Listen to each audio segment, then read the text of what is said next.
So I thought, I was trying to think, what is the most useful thing that I could, what could I say that could actually be helpful or useful to you in the future? I thought I'd perhaps tell the story of how I sort of came to be here. How did some of these things happen? And maybe there's some lessons there, because I often find myself wondering, how did this happen? So when I was young, I didn't really know what I was going to do when I got older. People kept asking me, but then eventually I thought that the idea of inventing things would be really cool. And the reason I thought that was because I read a quote from Arthur C. Clarke, which said that a sufficiently advanced technology is indistinguishable from magic, and that's really true. If you go back, say 300 years, the things that we take for granted today would be you'd be burned at the stake for. Being able to fly, that's crazy. Being able to see over long distances, being able to communicate, having effectively with the internet a group mind of sorts, and having access to all the world's information instantly from almost anywhere on the earth. This is stuff that really would be magic, or would be considered magic in times past. In fact, I think it actually goes beyond that, because there are many things that we take for granted today that weren't even imagined in times past. They weren't even in the realm of magic. So it actually goes beyond that. So I thought, well, if I can do some of those things, basically if I can advance technology, then that's like magic, and that would be really cool.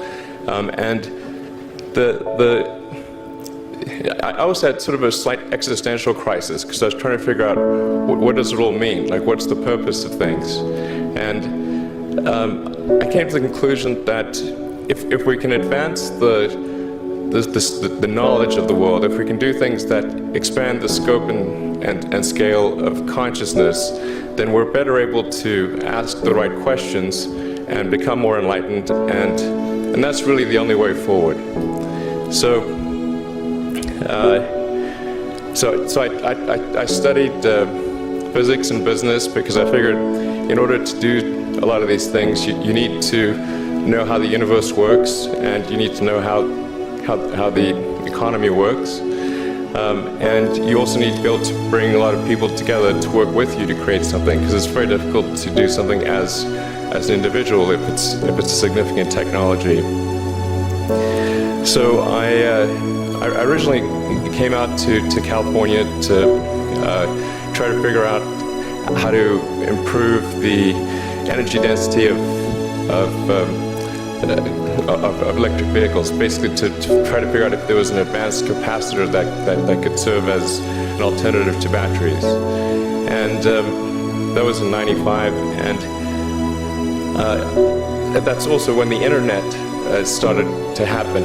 And I thought, well, I can either pursue this technology where success may not be one of the possible outcomes, which is always tricky, or participate in the internet and be part of it. So I decided to drop out. And obviously, fortunately, we're past graduation, so I can't be accused of recommending that to you.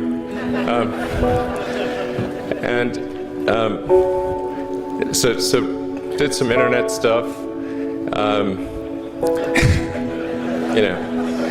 Did a few things here and there. One of which was PayPal.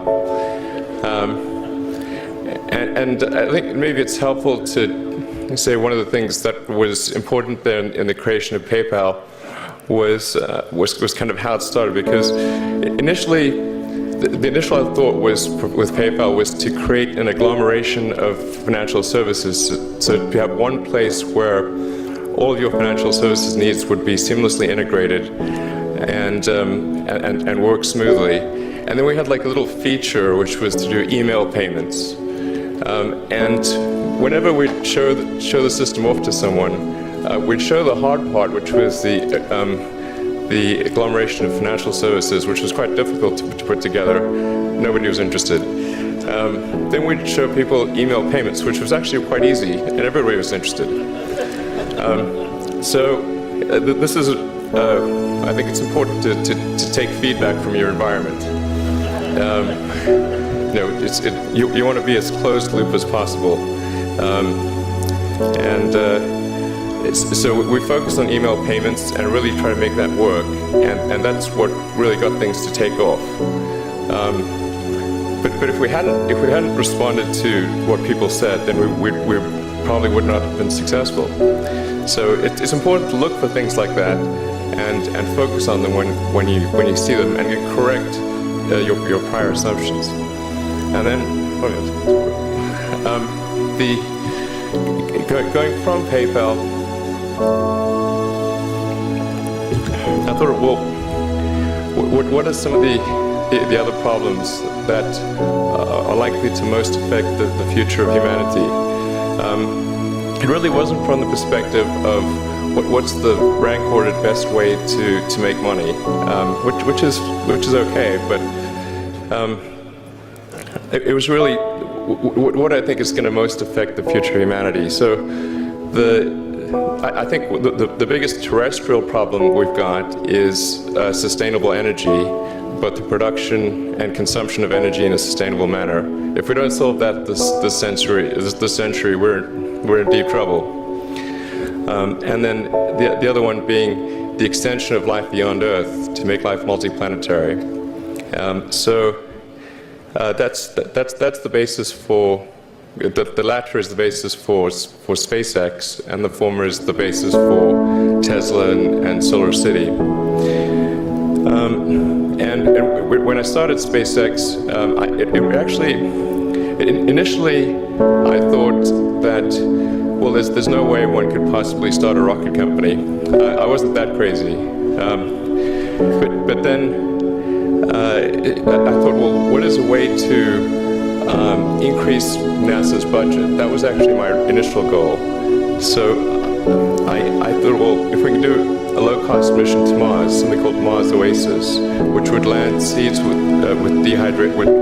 seeds and dehydrated nutrient gel, and you hydrate them upon landing, and then you'd have this great sort of money shot of green plants on a red background, and the public tends to respond to precedents and superlatives, and this would be the first life on Mars, the furthest that life's ever traveled, as far as we know. And I thought, well, that would get people really excited, and therefore increase NASA's budget. So obviously, the financial outcome from such a mission would probably be zero. So anything better than that was on the upside. So I actually went to Russia 3 times to look at buying a refurbished ICBM. Because that was the best deal. I can tell you it was very weird going there in 2000, late 2001, 2002, going to the Russian rocket forces and saying, I'd like to buy 2 of your biggest rockets, but you can keep the nuke. That's a lot more. That was 10 years ago, I guess, so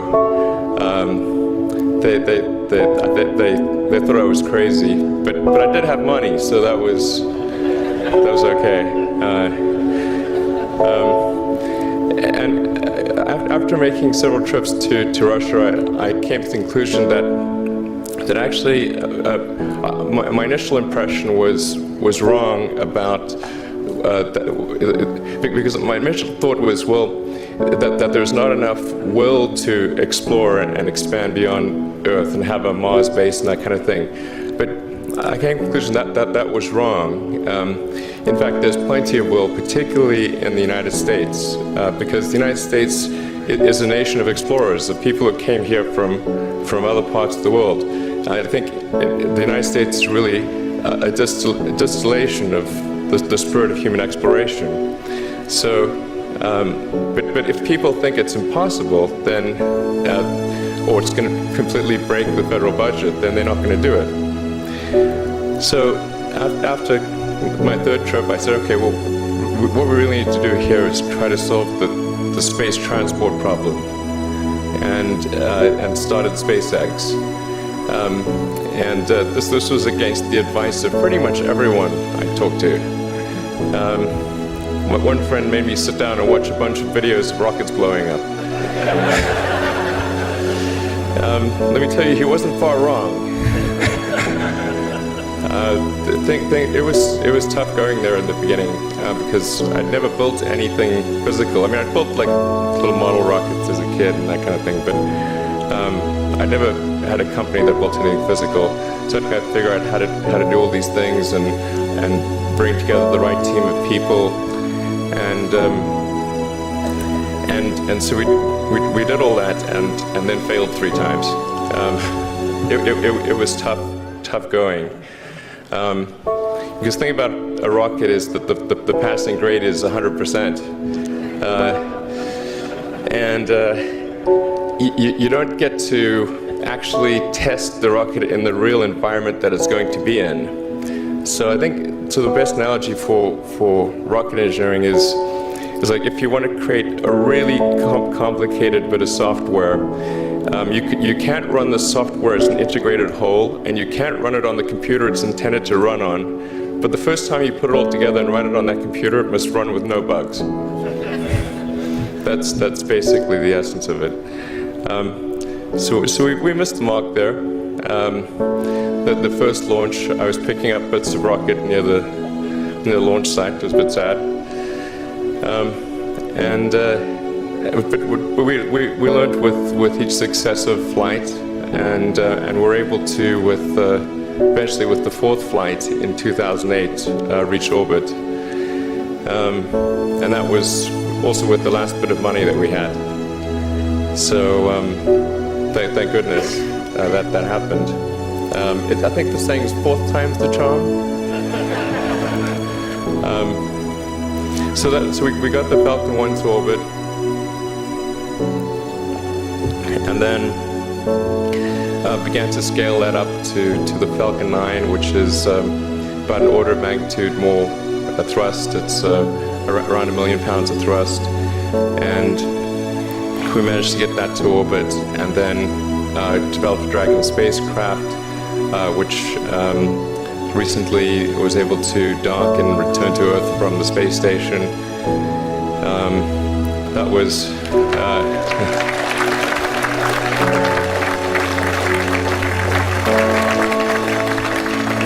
thanks. That was a white-knuckled event. Yeah, it's a huge relief. Still can't quite believe it actually happened. But there's a lot more that must happen beyond this in order for humanity to become a spacefaring civilization and ultimately a multi-planet species. And that's something I think it's vitally important, and I hope that some of you will participate in that, either at SpaceX or at other companies, because it's just really one of the most important things for the preservation and extension of consciousness. I mean, it's worth noting, as I'm sure people are aware, that the Earth has been around for 4 billion years, and civilization, at least in terms of having writing, has been around for 10,000 years, and that's being generous. It's really it's somewhat of a tenuous existence that civilization and consciousness as we know it has been on Earth. And I think I'm actually fairly optimistic about the future of Earth, so I don't want to sort of people to have the wrong impression that I think we're all about to die. I think things will most likely be okay for a long time on Earth, but not for sure, but most likely. But even if it's sort of 99% likely, a 1% chance is still worth spending a fair bit of effort to ensure that we have we've backed up the biosphere, planetary redundancy, if you will. And so I think it's really quite important. And in order to do that, there's a breakthrough that needs to occur, which is to create a rapidly and completely reusable transport system to Mars, which is one of those things that's right on the borderline of impossible. But that's sort of the thing that we're going to try to achieve there with SpaceX. And then on the Tesla front, the goal with Tesla was really to try to show that what electric cars can do, because people had the wrong impression. We had to change people's perception of an electric vehicle, because they used to think of it as something that was slow and ugly and had low range, kind of like a golf cart. So that's why we created the Tesla Roadster, to show that you can be fast, attractive, and long range. And it's amazing how, even though you can show that something works on paper, and the calculations are very clear, until you actually have the physical object and they can drive it, it doesn't really sink in for people. And so that I think is something worth noting. If you're going to create a company, the first thing you should try to do is create a working prototype. Everything looks great on PowerPoint. you can make anything work on PowerPoint. But if you have an actual demonstration article, even if it's in primitive form, that's much more effective for convincing people. So we made the Tesla Roadster, and now we're coming out soon with the Model S, which is a four-door sedan. Because after we made the Tesla Roadster, people said, "Oh, sure. We always knew you could make a car like that. It's an expensive car, and it's low volume, and it's small and all that. But you couldn't make a real car." Like, okay, fine, we're gonna make that too. So that's coming out soon. Yeah, so that's the I think the where things are, and hopefully there's some lessons to be drawn there. I think the overarching point I want to make is that you guys are the magicians of the 21st century.